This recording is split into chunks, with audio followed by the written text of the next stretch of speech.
Saya percaya bahwa kehebohan yang ada di Grand Studio malam ini tidak kalah heboh dengan Anda di rumah yang nonton sepak bola di tetangga sana, ya. Tapi yang jelas beda di sini, teman-teman mahasiswa ternyata melewatkan malam minggu bersama kita yang ada di studio karena mereka lebih penting adalah masa depan bangsa Indonesia. Bukan begitu? Tapi saya curiga malam minggunya mereka di sini ternyata juga datang bersama pacar, ya kan? Oke, baik pemirsa, Anda masih bersama kami dalam live event dan sekarang saatnya kita akan memberikan kesempatan dari kedua kubu masing-masing untuk memberikan pertanyaan. Jadi kayak debat capres tadi, Bapak-bapak sekalian.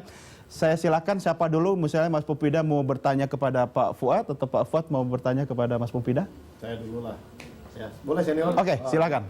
Jadi intinya, Pak Fuad, saya ingin mengklarifikasi saja tadi persoalan mengenai masalah renegosiasi, ya, renegosiasi tangguh, ya. Pak Hatta menyebutkan itu 12 dolar maksudnya. Nah itu yang saya ingin pertanyakan gitu, karena sebetulnya setahu saya dalam konteks yang sudah disetujui itu bukan 12 dolar tapi 8 dolar. Dan kemudian nanti akan disesuaikan dengan harga pasar di kemudian untuk beberapa tahun ke depan. Nah itu yang saya tangkap. Tapi tadi kok muncul angka 12 dolar agak lumayan spektakuler gitu. Singkat saja. Terus yang kedua mungkin yang harus diklarifikasi juga kan memang sebetulnya setiap 4 tahun Pak, yang kata Pak JK itu di dalam klausulnya bahwa perpanjangan itu memang membuka ruang untuk pembicaraan. Jadi sebetulnya harusnya bisa dilakukan pasca sebenarnya Pak JK selesai. Dan ini tidak dilakukan baru setelah mau akhir masa pemerintahan SBY ini baru dilakukan gitu. Kenapa? Kalau Mas Pupida itu harus 2 pertanyaan karena nomor 2. Sebenarnya Pak Fuad juga enggak menjawab yang terakhir enggak gitu. Sebelum Pak JK turun menyelesaikan dulu itu kan, ditinggalin juga sama Pak JK itu kan. Begini. Memang mestinya itu sejak pertama memang ini gas tidak dijual murah tangguh ini ke Cina. Itu yang paling utamanya adalah itu. Jujur aja itu ya. Pemerintahan Bu Mega itu 2001-2004. Tapi persoalannya kan harga waktu itu masih relevan. Dan kedua sebenarnya rumusnya Pak yang salah sebenarnya, bukan harganya. Ini persoalan rumus. Lah ya memang kuncinya justru di rumus itu. Nah di rumusnya itu sayang zaman pemerintahan Ibu Mega itu, rumus itu yang menyebabkan kesulitan sampai sekarang sehingga kita mensubsidi harga gas kita itu kepada industri di negara Tiongkok ini di Cina. Kita subsidi besar sekali. Sementara harga kepada dalam negeri kita setengah mati, padahal tugas adalah energi utama kita, tapi kita malah persembahkan kepada Tiongkok melalui perjanjian zaman itu. Sehingga itu yang merepotkan. Saya cuma tadi mendengar memang dan Purungan itu alot susahnya setengah mati itu sekarang. Kita dirugikannya itu miliar-miliar dolar per tahun. Jadi kita subsidi besar. Memang tadi yang saya dengar Pak Hatta mengatakan dapat kabar kalau saya nggak salah dengar tadi hari ini dari Pak Jero Wacik kalau salah 12. Ada 12 ya, saya nggak tahu mungkin memang itu karena perundingan berlangsung atau karena memang setiap 4 tahun kan dalam itu klausul kontrak ada informasi terbaru tadi kan mengatakan baru dapat kabar dari Pak Jero. Tapi yang resmi di berbagai macam informasi ya 8. Ya apapun juga itu kan, kalaupun 8 kan satu kenaikan. Sudah alhamdulillah luar biasa. Tapi mudah-mudahan tadi yang dibilang mudah-mudahan itu benar menjadi 12 ya alhamdulillah lagi. Tapi mungkin saya ingin Mas Pupida, Pak Fuad ada yang mau dikonfrontir dengan statement tadi? Mungkin saya ingin menekankan saja bahwa formula yang didesain di tahap awal itu sebenarnya persoalannya tidak dikorelasikan dengan harga minyak.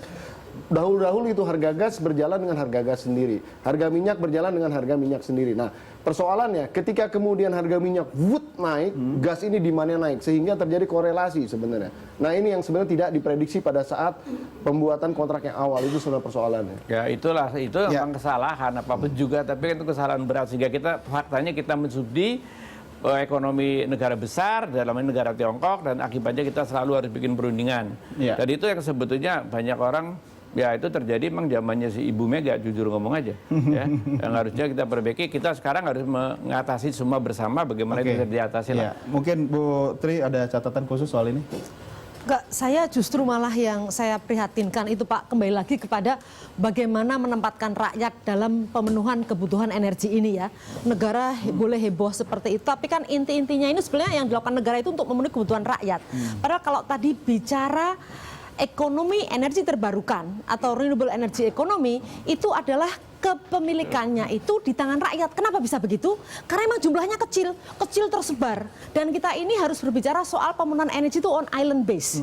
Jangan berbicara selalu sesuatu yang sifatnya nasional terintegrasi. Kenapa? Karena ini akan menyulitkan Pak. Menyulitkannya seperti apa?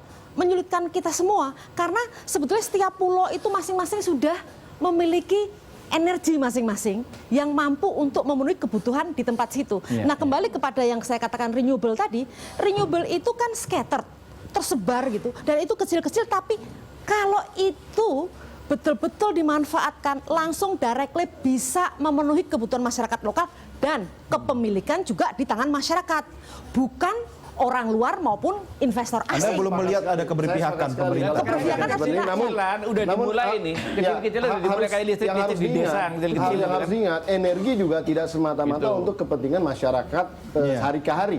Tapi energi dibutuhkan di dalam konteks berbagai macam hal. Untuk kehidupan ekonomi, untuk industri, untuk transportasi dan lain-lain. Jadi itu juga harus diingat. Saya nyambung dari Bu Tri Mumpuni ya. Jadi tadi kan juga udah disampaikan bahwa subsidi untuk energi itu luar biasa besar.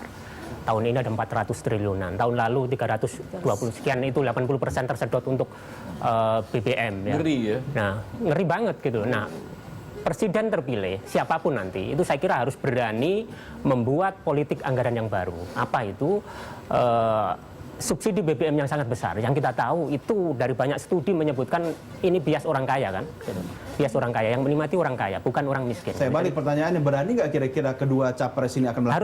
Harus berani. Karena hanya dengan cara mengubah politik anggaran itulah yang sangat make sense saya kira di otak-atik ya, di subsidi itu. Ketika subsidi itu dikurangi, masyarakatnya siap nggak? Harus disiapkan secara gradual ya. Nah, artinya kan ada perlu waktu dan proses. Betul. Apa yang disampaikan oleh Bu Putri, saya kira itu bisa dilakukan. Itu sebenarnya solusinya salah satunya. Jadi ada bumpernya, ada bantalnya gitu. Kalau enggak jatuh ya benar-benar jatuh gitu. Enggak, kita Istilahnya akan jadi melihat kesulitan. subsidi itu secara komprehensif. Statistik mengatakan 60% subsidi selalu salah sasaran. Ini harus diakui. Jadi kalau misalnya bicara subsidi listrik, Karena ke objeknya, bukan ke subjek sebenarnya. kita harusnya bukan ke input, bukan ke listriknya, tapi justru langsung ke masyarakat. Dan Betul, saya sudah ke berulang-ulang subjeknya. bicara bahwa yang mendapat subsidi listrik adalah masyarakat pelanggan 450 volt Menengah ke ampere atas. yang konsumsinya setiap bulan itu hanya 60 kWh per bulan. Baik. Selebih dari itu pasti orang berkecukupan gitu. Baik, Bapak-bapak, Ibu-ibu sekalian, satu hal yang tidak bisa saya konversi adalah commercial break ya. kita break dulu, kita akan segera kembali sesaat lagi. Tetap bersama kami.